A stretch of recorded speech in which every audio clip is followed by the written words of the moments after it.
Kwa majina naitwa Fridiswida Mahawe Bainit. Mimi ni daktari msaidizi na ni mratibu wa magonjwa yasiyoambukiza wilaya ya Manyoni. Leo tumekutana na wazazi na watoto wanaoishi na kisukari aina ya kwanza kwa msaada wa wadau Tanzania Diabetic Association ambao wametuwezesha leo.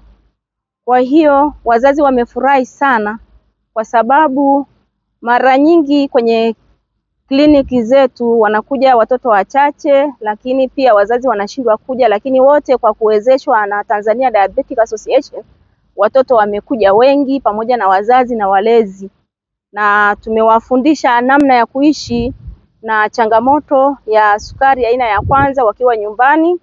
Tumetengeneza kadi za watoto ambao tumewasihi wawe wanatembea na hizo kadi ili mtoto akipata shida sehemu yoyote asaidiwe na atambulike kwamba ni mtoto anayeishi na kisukari aina ya kwanza.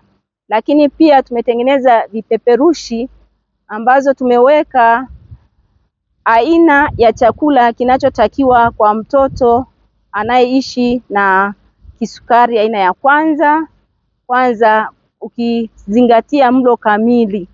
Kwa hiyo pia tunawashukuru sana Tanzania Diabetic Association kwa kutuwezesha kwanza kuja wazazi na watoto wao kukutana leo pamoja na kutoa mafunzo hayo, na ili basi watoto wetu waendelee na afya njema, na tunafurahi kwamba watoto wanafurahi, wengine wanasoma, wameshaenda mpaka vyuo. Tunatoa wito kwa wale ambao watoto wao wana changamoto za namna hiyo, basi wajitokeze tuweze kuwasaidia na watoto basi waendelee ili waweze kufikia kesho yao.